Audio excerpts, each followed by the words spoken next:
Assalamualaikum warahmatullahi wabarakatuh. Izin dosen, izin memperkenalkan diri.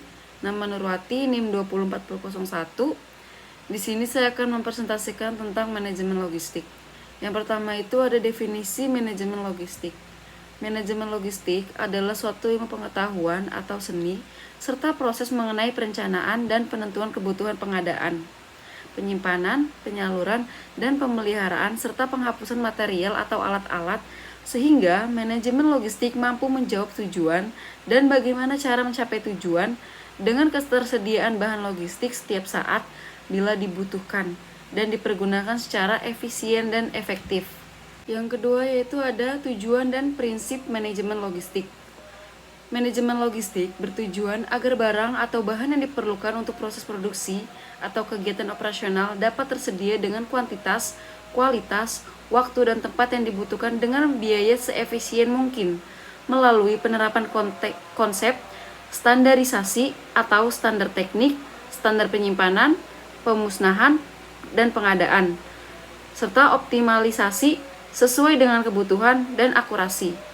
Menurut Lumenta, terdapat 3 tujuan manajemen logistik. Yang pertama itu ada tujuan operasional, yaitu tersedianya barang serta bahan dalam jumlah yang tepat dan mutu serta waktu yang dibutuhkan. Yang kedua itu ada tujuan keuangan, yaitu terlaksananya tujuan operasional dengan biaya serendah-rendahnya dengan hasil yang optimal.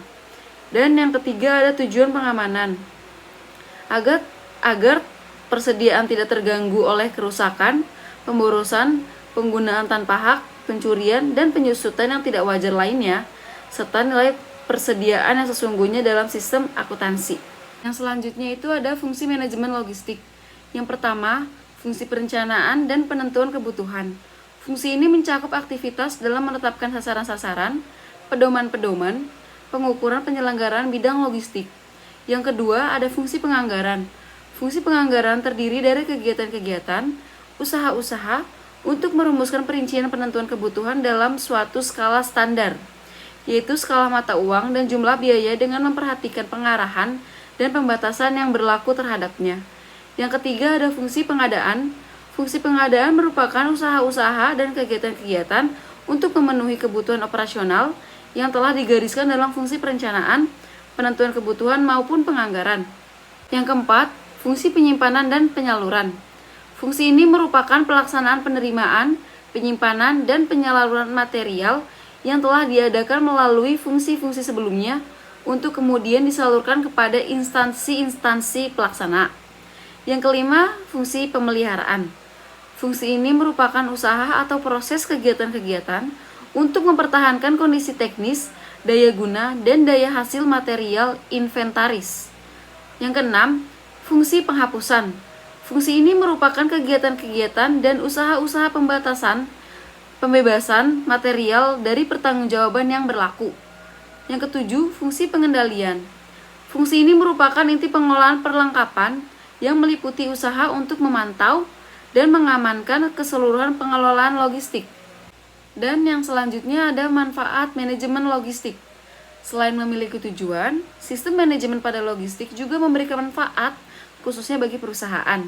Adapun manfaat dari adanya manajemen logistik adalah sebagai berikut.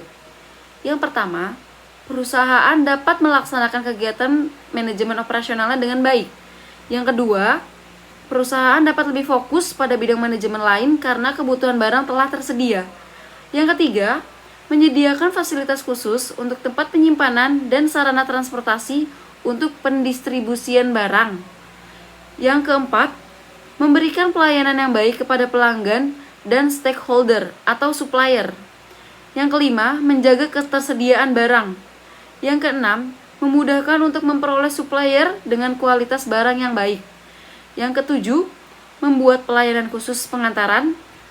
Yang kedelapan, mengantisipasi permasalahan yang mungkin akan terjadi dengan tepat, cepat, dan akurat. Yang kesembilan, pemberian informasi menjadi lebih terorganisir dan berjalan lancar. Dan yang terakhir, membangun kepercayaan konsumen dan menumbuhkan loyalitas konsumen terhadap perusahaan.